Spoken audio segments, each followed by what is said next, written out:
Hello ladies and gentlemen, this is Pokemaster472 bringing you part 3 of 4 of my 4-part mini-series on Gunmaster gameplay.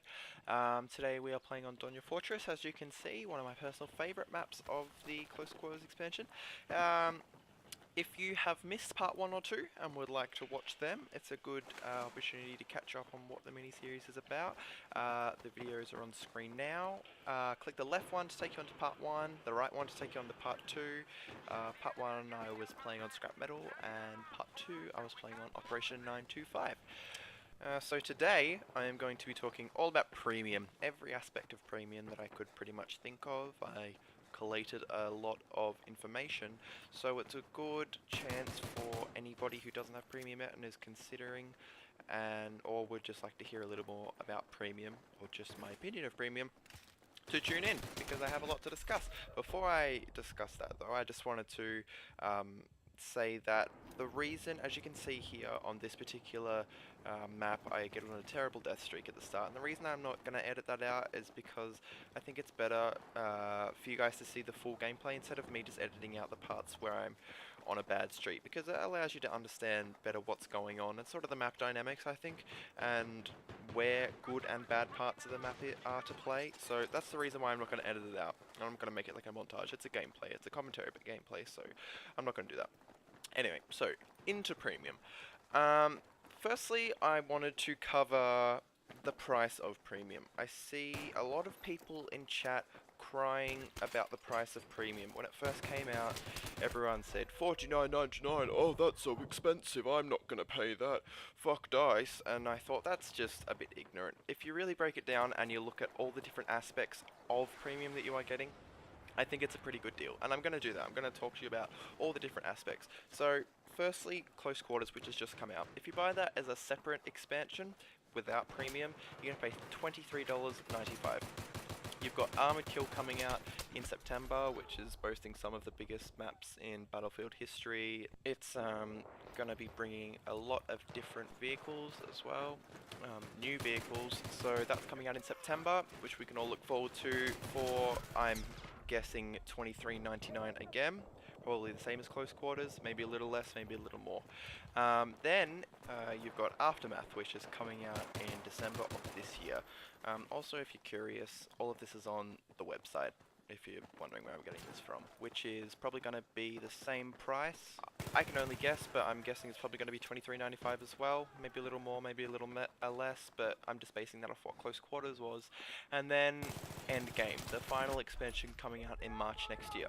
And once again, I can only guess that's probably going to be around the same price. I doubt they're going to be much less, but if you collate all of those prices together, you get $95.80. That's every expansion that's going to be coming out if you buy them individually. Whereas you can just buy premium and you can pay one installment of $49.99 and get all of those maps. I don't see why people are crying about it.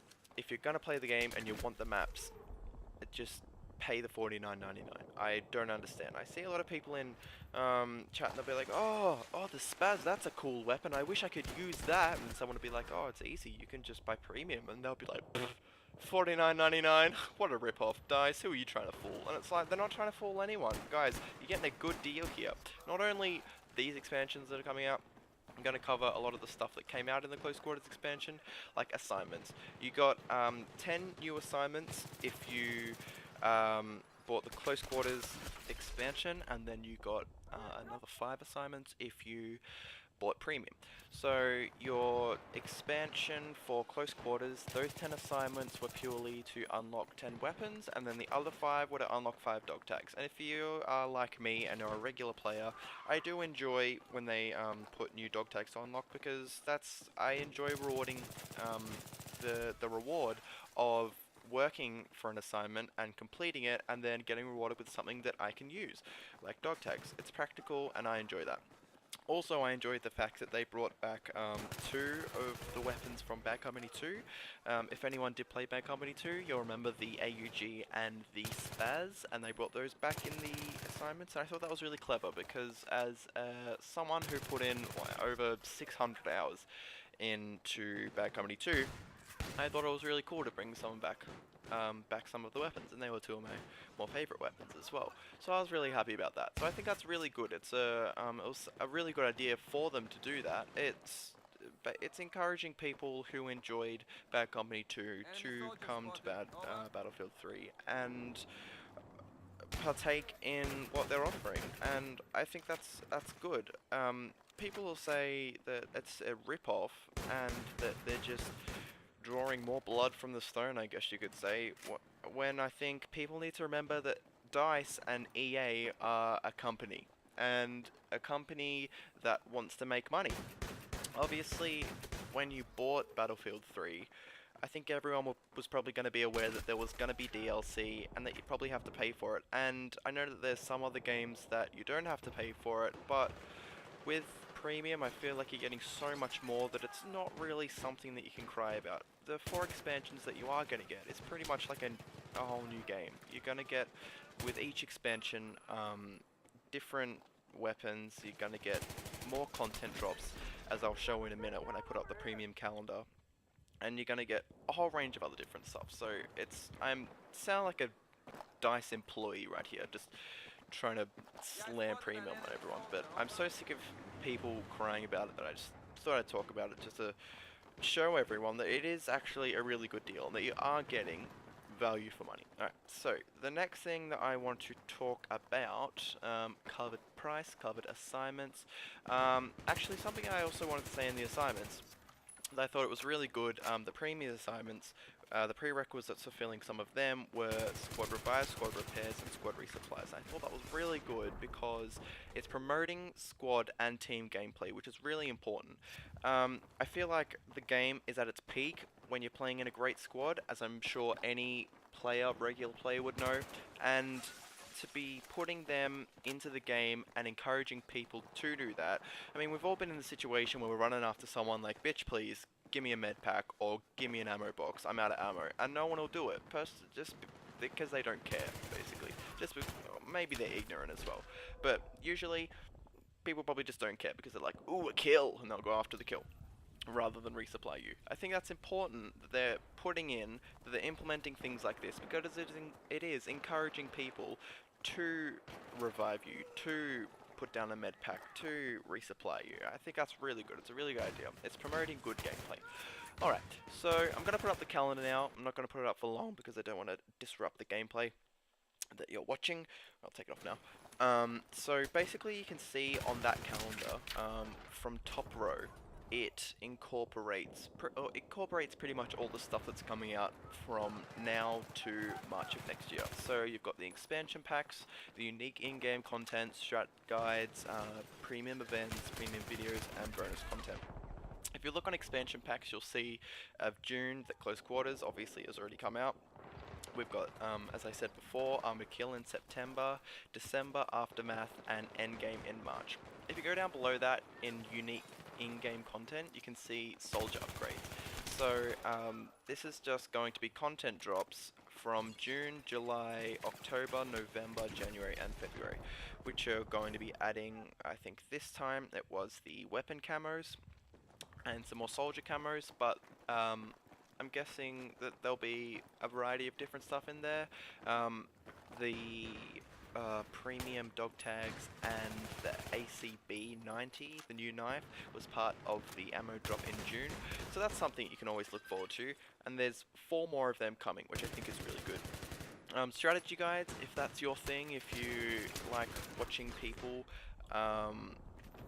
and struggle with the game, I guess, and want to improve and have people teach you how to improve, and that's really good. There's 4 of them coming, and it's a good opportunity for not as skilled players to try and be more effective in the game, I guess. Premium events, I'm going to cover that last. Premium videos also, which is pretty much just tips to the different expansions that are coming out. And then bonus content. So bonus content in June was Back to Karkand, and in August is the next, and then followed in November and February. There's no details on them as yet, but you can probably expect something quite substantial. the premium events, I'll come back to that, is basically double XP. And that will run once every month, and obviously we all know double XP will give you double XP, self-explanatory. I feel like double XP is a double-ended sword. It does promote all the good stuff like squad gameplay, people are encouraged to revive and to resupply and to drop med packs simply because your points are doubled. But you do get people, just if you go onto a Metro server, just like always, but I feel like it's even more common on double XP weekends, or weeks, as it currently is at the minute. People just sitting at the back, throwing down nades, standing on an ammo box, or sending down RPGs for easy kills just to double their points. Saying that, it is obviously a ploy for people, for DICE to bring people back to the game, which I enjoy because everyone likes a nice full server. But all in all, I think that it's good because in the end, who doesn't like double XP? It's a good idea. Something that I didn't enjoy about Premium, and it's probably the only thing that I didn't enjoy about Premium, was the reset of stats, which I thought was just weird. I don't understand why I would want to wipe my stats just because they're, well, if someone's stats were terrible. I don't understand why you just want to instantly wipe them just so you can try and make them look better. I don't understand that. I think it's a cop-out for shit players, and it just seemed really gimmicky to me. I don't know why. I would personally never reset my stats just because I worked hard for them, and even though they might not be top-notch, like, I don't understand. That was a stupid thing that I thought was just weird, but each to their own. So that pretty much covers everything in the premium calendar, but also there are things in-game that you're going to be getting every time that an expansion comes out. As in Close Quarters, we got 2 new game modes, we got 4 new maps, and we got 4 new weapons. In Armored Kill, you'll probably be getting a plethora of different vehicles. I'm not sure if you're going to get new game modes, but you'll probably get new weapons as well. Along with the content drops, there'll probably be a lot of different weapons as well. So, as you can see, with all these different aspects of Premium, it's not a really bad deal if you did think it was, and if you have come to this video and thought Premium's still a bad deal, I hope that I have educated you as to why it's not, because I don't believe that it is, and I believe that the facts are here to prove that it's not really. So I hope that helped if anyone was dubious as to whether it was a ripoff or not. I personally don't think it is, but this is all coming from someone who is a regular player of the game, who will probably jump on the game every day for a couple of hours at the least. Just because simply I really enjoy the game, and it's really all I'm playing at the minute. Obviously, if someone plays the game once every month, like my brother does, you're maybe not gonna wanna upgrade to Premium, simply because you're not gonna get the value out of it. But I think it's quite foolish if you're gonna have tears in chat every time you see someone using a weapon that you don't have. It's like, well, just upgrade. I mean, everyone has their own different monetary situations, but $49.99 I don't think is really that much. I think the game was, what, $89.99 on release, and I think it's pretty worth it for the content that they're releasing soon. So I hope that was informative, because I did collate a lot of different information. So I hope you enjoyed it. This is part 3, obviously. Part 4 is going to be Ziba Tower, the last map that I haven't covered yet. And then after that, as I've said in the previous video, I'm just going to be releasing a bunch of montages that I've been putting together. So if you enjoyed the video, I hope that you will like it, and if you do have any opinions that you would like to share with me, feel free to leave a comment. I'll more than happily respond about your different thoughts of Premium, and if I convinced you that it is a good thing, because it is a good thing. Alrighty guys, I hope you'll tune in to part 4, which will be coming in the next couple of days, but until then I'll say see you later, and I hope you enjoyed. See ya.